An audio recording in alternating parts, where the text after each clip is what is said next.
Are you taking probiotic? Watch this video. And if you have any experience with this stuff, leave a comment, let us know what you think. So this is really popular. It's everywhere. Okay, and listen, for those of you who don't watch our videos regularly, caution, there's gonna be some dad jokes, and a lot of them are not funny. Agreed. But we do like to mix humor in with information. If Sure. that's not your thing, then swipe on over somewhere else. Okay. However, if you don't mind chuckling, we don't mind if you laugh with us or at us, as long as you get a little chuckle and you learn something, that makes us happy. Okay. So why do they matter? What are probiotics? Why does it matter? As opposed to amateur biotics? Sure. That was your first dad joke. So, okay, probiotics are basically bacteria that you're ingesting. Right. Okay? You've been taught to wash your hands before you eat, to only eat stuff that's clean, don't eat anything off the floor, and now we're talking about eating bacteria. Right. It's crazy.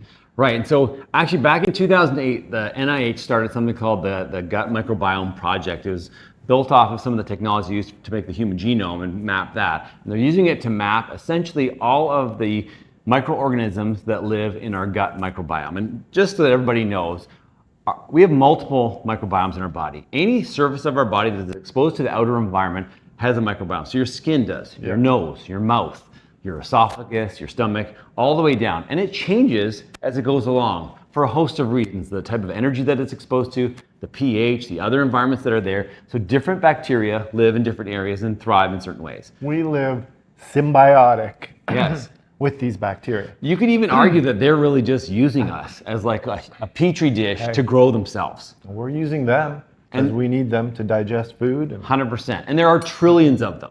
So they estimate that there are hundreds to thousands of species, but literally trillions of microorganisms. Living in your body right now. Yeah, it's kind of gross.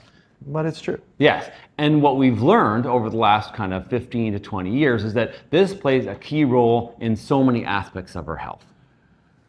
Oh yeah, there's a lot of work now going into the gut-brain sort of link and what's going on in your gut, what's going on in your brain, and it's how your brain development relies so much on your gut. 100%. That's why you'd say to someone, you don't have the guts to do that. It's really you don't have the brains to do that, or lack of brains to do that. So we've known this for many years. Yeah. I mean, how old is that term? Like when you triple dog dare somebody. Yeah. Yeah. You have to do it. You got the guts to do that? You got it. Yeah, you do. You have to do it. I hate your guts. Wow, that's mean. I don't. I love you, buddy. Okay. But I'm just saying, you don't hate a person's guts. You don't like the brain. Right. So probiotics is now an industry that's capitalizing on our fear of having a disrupted gut microbiome. And it can be disrupted for a host of reasons. It actually starts even when we're born. And they have done studies that show the difference in the gut microbiome of a baby that's born by cesarean section versus a vaginal birth, because that baby's gut comes out naive, and as it's exposed to the birth canal and the care workers that actually deliver the baby, the environment in the hospital, that is all different depending on the way that you're born and how you're raised. Even if you have a pet when you're growing up, the number of people that are in your home, this all relates to the types of bacteria that grow throughout our gut. Well, that's true, yeah, because I guess in utero it's sterile. Yes. And then you're coming out into this environment where you need to get some bacteria going. That's in right. your gut. And then over time, particularly with different types of exposures, different types of diets, and antibiotics, this changes the types of bacteria that live inside of us. So we mess that up sometimes iatrogenically. Iatrogenically just means that as a complication of medicine or in healthcare, you cause something. So when you take antibiotics, which you need to eradicate an infection, which are bacteria in your body that have gone wild and are no longer helping you but harming you, so you get antibiotics to treat that infection. Unfortunately, the antibiotics are like a bazooka, and they end up killing a lot of the bacteria that you require in your gut. That was not a very popular video series, The Bacteria Gone Wild. No, it wasn't. It wasn't. No. Okay, but what I would tell you is an interesting fact. Did you know the number of times that the average person by the age of 18, the number of average courses of antibiotics they've seen if you're an American citizen? Yes, I saw this quote before. It is shocking. I forgot how much. It is 20. The average 18-year-old has had 20 courses of antibiotics.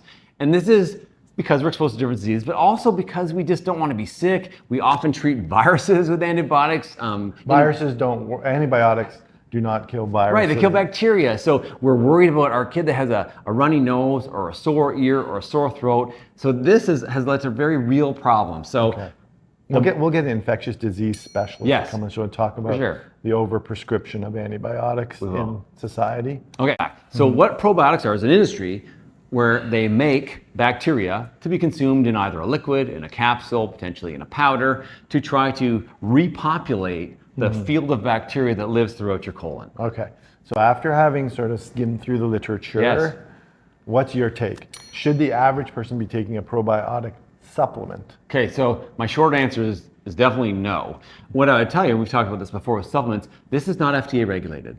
So there's a bunch of things interesting about probiotics and the claims. They actually, don't have to prove any of the claims they make. There's no way to confirm the number of species that are there or the viability when it gets to where it's going, because it, could have been live culture and then it's dead by the time you eat it, or it gets broken down while you're consuming it. So the trouble is, it is not a very well regulated area of business. Yeah, that's right. So it's a billion-dollar business. As a supplement. Yes. If it's used as a drug or a medication, then it does go through a rigorous FDA approval process, but the supplements don't. And now, so you're saying no, the average person does not need to take a probiotic supplement? No, there's no evidence to support that. I would agree. Okay. I agree with that. Sorry, manufacturers of probiotic supplements. Yeah. However, there are some disease conditions where probiotic therapy is being scientifically explored and used currently. Where do you think the most hope is? I think for me, I think the most hope is in treating patients after they've had complications in their GI tract of antibiotic therapy. Okay. That just makes the most sense to me. You've given antibiotics and you cleared away a lot of the healthy gut bacteria, and now you have a problem. So the one that comes to mind most is an infection with C. difficile. We're very afraid of this. Yeah, and it happens in hospitals a lot. There's outbreaks. It causes a diarrhea. Potentially life-threatening. Yeah, pseudomembranous colitis. It can cause some real problems in the gut, and it does break out on different wards in hospitals. So directly, we see the direct effects of that in our patients. Yes. And I think there's some work that looks promising in using probiotics to treat that condition. Now, I'm not a gastroenterologist, so I can't speak to it at a very high level or a very low level. Wait, is it high level when you go into too much detail, or low level? I think high level. High level? Yeah, I think high level.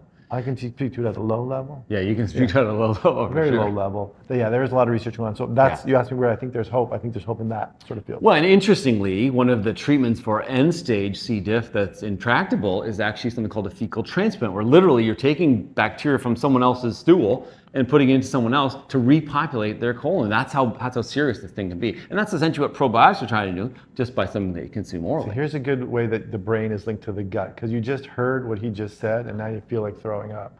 That's that link. Right. There you go. Okay, so big business. So antibiotic-induced gastrointestinal disease. There's some evidence in things like H. pylori, which is the bacteria that's been associated with ulcer disease, irritable bowel syndrome, as well as inflammatory bowel conditions like Crohn's disease. There's a lot of investigations being done. Again, a lot of it is in the early or middle stages, so it's certainly not conclusive at this point. And the other thing that all of the research is showing is that our microbiomes are so unique, so everyone is a little bit different. So just because it works for one person doesn't mean that it's going to work for another person. It's very complicated, and our bodies are really continually working on having a state of homeostasis, right? So subtle little disruptions, they go back to a set point. So we're all very different. Yeah, and the supplements are different too. The bacteria that they 100%. culture and put in your mouth are very different. So if you're thinking of using it in a therapeutic setting, please do this with the assistance of your healthcare provider. Yes. Okay. When you're looking at it in a therapeutic setting. Don't go wild and think you're going to cure your own disease with it. Okay. But use the therapeutic aspect of these probiotics with the help of your healthcare provider. As in terms of an average person needing to take a supplement on a day-to-day basis, I couldn't see any evidence that convinced me that was necessary. Now, two more things I want to talk about. Oh, what are prebiotics? Prebiotics. That's basically fiber. Yeah, it's food for the bacteria. So yes, most of them are plant sources, fiber that provides energy for the bacteria to survive and to thrive. Okay, right. And then the last one.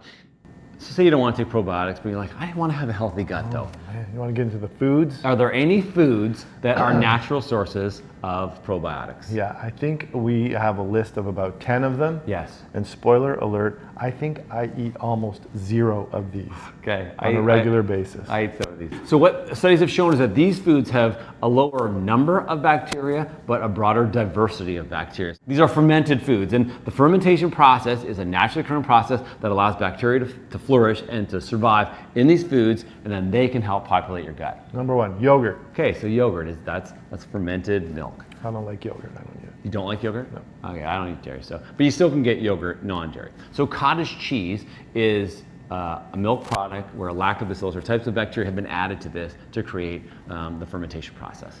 Kefir. Kefir. I don't even know what it is. Kefir. So it's a milk product where kefir grains have been added, and it's like a thick, almost like a thin yogurty almost drink. So this certainly has been shown to have significant health benefits for the gut microbiome. Okay, number 4 is sauerkraut, which is fermented cabbage. Very good for you. Don't eat it.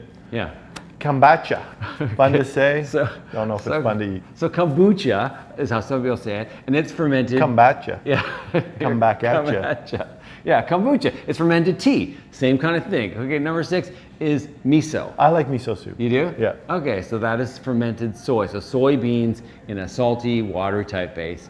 This is a fermented food that has significant benefits. So kimchi is another type of fermented cabbage with garlic, common in some of the Korean cultures. Very, very good for you. Actually, apple cider vinegar. I have had apple cider vinegar before, and that's on the list. Do you drink that? No, like in a salad. Yeah, so sometimes they use it for a dressing. Some people will take a shot of it as like a health kind of cocktail. No. Really? Yep. No, I've had it in a salad. Okay, tempeh is another type of fermented soy. Soy is a very good source of these types of bacteria. And then the last one? Yeah, Parmesan cheese. I'll eat some Parmesan cheese. Is a hard fermented cheese that also has some of these bacteria. So this is another way for you to avoid taking a supplement and rather just eating some food that are good for you. Yeah, there you go. Again, with many of our supplement videos, we're not so, we haven't seen a lot of evidence of support. There are some vitamins we do support, but probiotic doesn't get my support as a supplement that you should be taking every day. But you need to eat some of these foods. I'm going to expand. I'm worried about your gut microbiome. I'm going to get some kefir. Okay, if you like this video, please like it, subscribe to our channel. And remember, you are in charge of your own health. We'll see you next time.